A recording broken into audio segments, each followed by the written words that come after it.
Warahmatullahi wabarakatuh. Salam sejahtera bagi kita semua.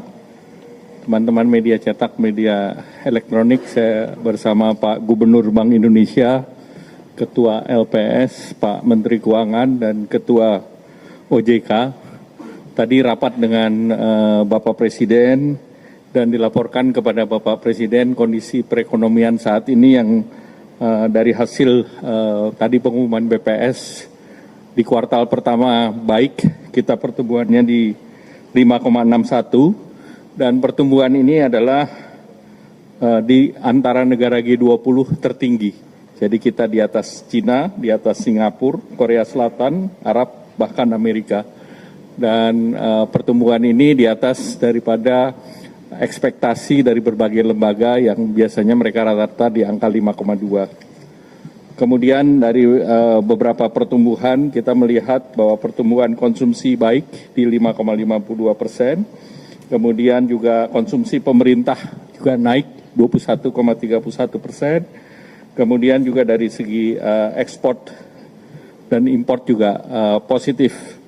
Dari segi lapangan usaha, sektor industri, sektor perdagangan, sektor administrasi pemerintahan, jasa lainnya, dan juga transportasi pergudangan, pertanian, dan konstruksi juga berjalan dengan baik. Kalau secara indikator makro, ini inflasi juga berhasil ditekan di 2,42%, turun dari 3,48% di periode yang lalu, di bulan Februari, di bulan Maret, kemudian juga indeks keyakinan konsumen di 122,9, neraca dagang positif untuk 71 bulan di 3,32 biliar, kemudian cadangan devisa per Maret 148, neraca pembayaran surplus 6,1 dan realisasi investasi naik 7% menjadi 498,8. Kemudian kredit growth di 9,49%, dana pihak ketiga berarti trust dari masyarakat tinggi 13,55%, dan kemudian tentu beberapa hal yang menjadi perhatian tentu terkait dengan Bapak Presiden melihat terkait dengan capital outflow, dan capital outflow tadi didalami bahwa disebabkan oleh oleh pasar modal, kedua SBN, dan ketiga dinetralisasi oleh SRBI. Dan tadi disepakati, dilaporkan ke Bapak Presiden, kesepakatan kerjasama antara BI dan Menteri Keuangan, sehingga ke depan ini bisa dijaga terkait dengan capital outflow. Dan selanjutnya terkait dengan rupiah, Bapak Presiden menanyakan, nanti dijelaskan oleh Pak Gubernur, terutama juga terkait dengan diperdagangkannya mata uang Indonesia secara forward di beberapa negara. Silakan Pak. Terima kasih Pak Menko, rekan-rekan sekalian, Pak Menteri Keuangan, Bu Ketua OJK, Pak Ketua LPS. Selamat sore, Assalamualaikum warahmatullahi wabarakatuh. Tadi dibahas dan mendapatkan arahan dari Bapak Presiden mengenai nilai tukar, berkaitan dengan dua hal penting mengenai nilai tukar. Bahwa yang pertama, nilai tukar sekarang itu undervalue. Undervalue, dan ke depan kita yakini akan stabil dan menguat. Kenapa undervalue? Tadi disampaikan oleh Pak Menko, fundamental kita itu kuat. Pertumbuhan sangat tinggi, 5,61%, inflasi rendah, kredit juga tumbuh tinggi, cadangan devisa juga kuat. Nah, ini adalah fundamental yang menunjukkan mestinya rupiah itu akan stabil dan cenderung menguat. Nah, kenapa dalam jangka pendek ini ada tekanan-tekanan nilai tukar? Sebabnya ada dua, yaitu ada faktor global dan kemudian pada faktor-faktor musiman. Faktor globalnya apa? Yang menyebabkan tekanan nilai tukar dalam jangka pendek ini adalah satu, harga minyak yang tinggi. Dua, suku bunga Amerika yang juga meningkat tinggi. Yield yield US Treasury 10 tahun sekarang adalah 4,47%. Demikian juga dolar yang menguat. Dan Pak Menko tadi mengatakan terjadinya pelarian modal dari emerging market termasuk Indonesia. Nah, memang dalam secara musiman April, Mei, Juni ini memang permintaan terhadap dolarnya tinggi.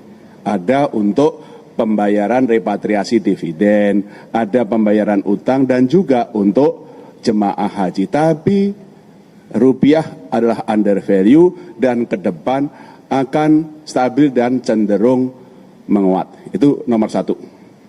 Nomor dua, ya, kami melaporkan kepada Pak Presiden dan Pak Presiden merestui dan kemudian memberikan suatu penguatan 7 langkah penting yang ditempuh Bang Nisa untuk membuat rupiah kuat, membuat rupiah itu stabil ke depan. 7 langkah pentingnya yang tadi kami laporkan apa? 1, kami akan terus melakukan intervensi secara tunai dan domestic non-delivery di dalam negeri dan juga non-delivery forward NDF di pasar luar negeri, di Hong Kong, di Singapura, di London, di New York. Kami terus akan melakukan intervensi untuk menstabilkan rupiah baik di dalam negeri maupun dari luar negeri. Cadangan devisa kami lebih dari cukup untuk melakukan stabilisasi nilai tukar rupiah itu. Yang kedua, tadi Pak Menko sudah menyebutkan, karena sementara ini SBN itu keluar, kemudian saham, meskipun dalam minggu-minggu terakhir hasil koordinasi dengan Pak Menteri Keuangan sudah mulai inflow, tapi year to date masih outflow. Sementara saham terjadi outflow, sehingga kami bersepakat untuk sementara ini SRBI dibuat perlu inflow. Sehingga inflow-nya SRBI bisa mencukupi outflow-nya SBN dan saham itu koordinasi kami dengan Pak Menteri Keuangan sehingga betul-betul menjaga inflow-nya dari portfolio asing itu masih year to date-nya masih terjadi inflow dan itu memperkuat nilai tukar rupiah. Nomor 3, ini juga koordinasi dengan Pak Menteri Keuangan, BI akan terus membeli SBN dari pasar sekunder. Ini koordinasi sudah awal tahun koordinasi dan kita lakukan.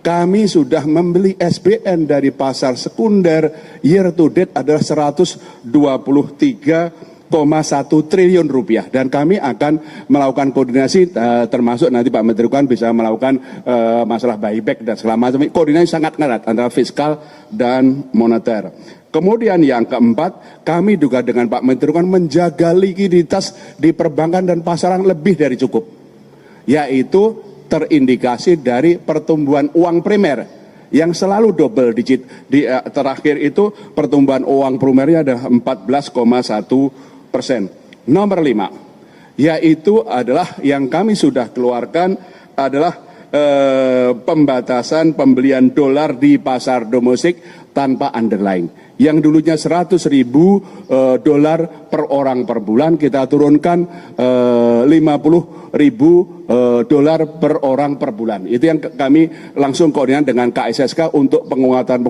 termasuk di dalam negeri itu adalah pasar yuan, Chinese yuan dengan rupiah sudah berkembang di dalam negeri. Karena local currency kita dengan Cina sama yuan, Cina sama rupiah itu sangat tinggi dan sekarang sudah mulai terbentuk pasar domestik yuan sama rupiah termasuk ini local currency sehingga itu mengurangi atau melakukan diversifikasi dari dolar sehingga itu bisa memperkuat. Nomor 6 adalah penguatan untuk pasar intervensi kami di offshore non-delivery forward. Supaya kita lebih mampu mengendalikan perkembangan nilai tukar di offshore, di luar negeri. Selain intervensi yang terus kami lakukan, kami juga membolehkan bank-bank domestik untuk ikut jualan offshore NDF di luar negeri. Sehingga pasokannya lebih banyak, sehingga itu akan memperkuat stabilisasi dari nilai tukar rupiah. Nomor berapa? 6 ya. Nomor 7 adalah peningkatan pengawasan kepada bank-bank dan korporasi yang terutama kami lihat bank-bank korporasi yang aktivitas pembelian dolarnya tinggi, kami kirim pengawas ke sana koordinasi dengan Bu Frederica Widyasari dari Ketua OJK untuk memastikan bagaimana stabilitas sistem keuangan terjaga. Terima kasih Pak Menko. 25.000. Ya. yang tadi pembatasan pembelian dolar yang sudah kami turunkan dari 100.000 menjadi 50.000, kami persiapkan, kami akan turunkan lagi menjadi 25.000 sehingga pembelian dolar sampai dengan atau di atas 25.000 itu harus pakai underlying. Ya, itu yang kami akan perkuat, ini akan kami perkuat dalam negeri. Pak Menko, sudah cukup? Oke, berarti yang lain. Silakan Pak Menteri Keuangan. Terima kasih Pak Menko. Saya sedikit aja, nggak 10 kayak Pak Gub tadi, 2 aja, 10 Pak. 7. Saya 2 aja mungkin.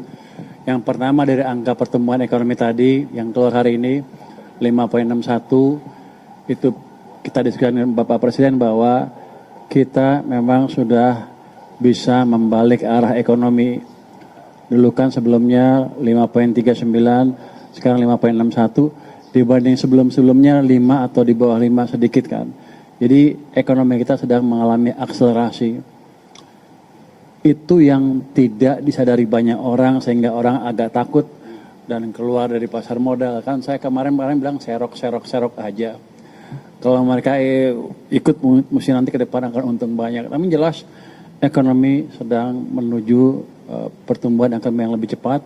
Dan akan kita jaga untuk ruang kedua dengan berbagai kebijakan, koordinasi dengan Bank Sentral juga menjaga sistem kondisi likuiditas, dan juga kita akan memberikan stimulus tambahan ya Pak Menko ya ke perekonomian yang gak lama lagi akan diumumkan, ya mungkin 1 Juni akan mulai jalan. Yang kedua untuk memperkuat nilai tukar, kami juga akan menerbitkan bond dalam Panda Bond di Cina dengan bunga yang lebih rendah sehingga kita tidak tergantung terlalu banyak ke dolar lagi. Jadi diversifikasi kita akan lebih baik lagi ke depan. Jadi prospek kita bagus, teman-teman semua nggak usah takut. Tadi Pak Presiden juga bilang sama saya, suruh sampaikan pesan bahwa uang saya cukup, duitnya banyak, jadi Anda nggak usah takut. Terima kasih Pak. Terima kasih.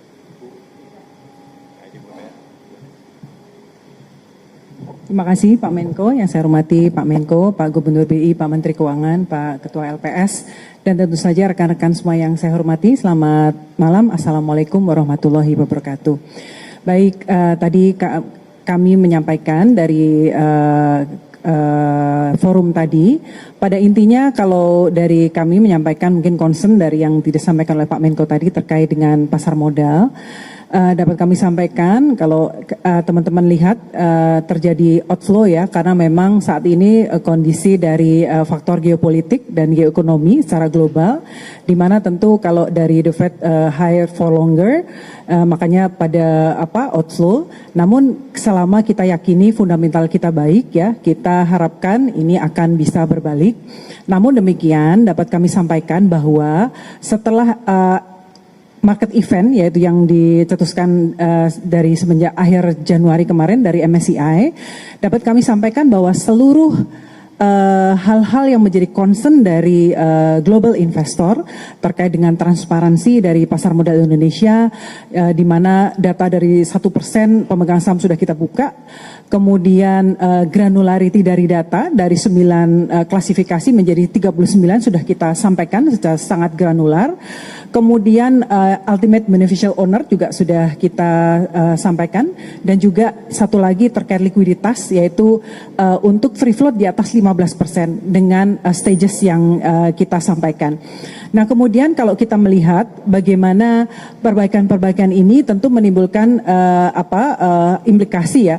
Kalau kita lihat nanti mungkin sebelumnya saya sampaikan, saat ini kalau teman-teman memperhatikan indeks harga saham gabungan, pergerakannya sudah inline dengan indeks-indeks utama seperti LQ45, IDX30 dan sebagainya. Jadi saham-saham yang sekarang pergerakannya sudah lebih ke fundamental, dan kalau kita melihat nanti mungkin pengumuman di Mei ya oleh MSCI dan juga nanti di Juni untuk terkait market kita, ya mungkin kalau di Maret nanti akan ada rebalancing dari indeks MSCI kita, mungkin kita ya expect akan terjadi penyesuaian, namun kita sampaikan ini adalah temporary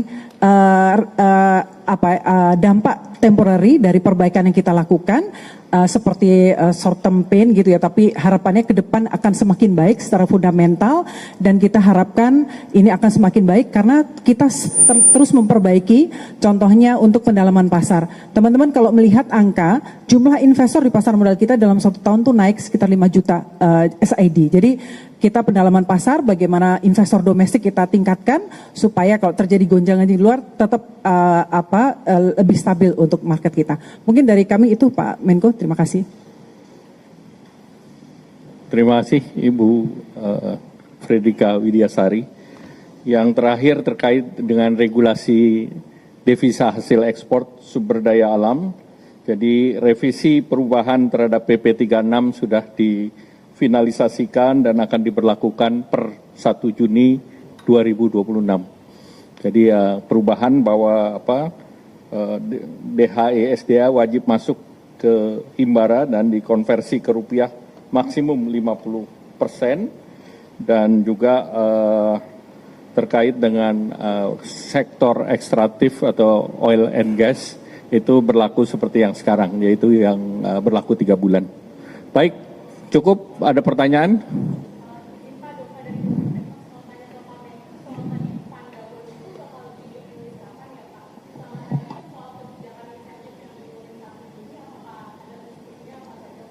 Nanti sesudah matang nanti kita umumkan. Lagi digoreng dulu. Cukup ya?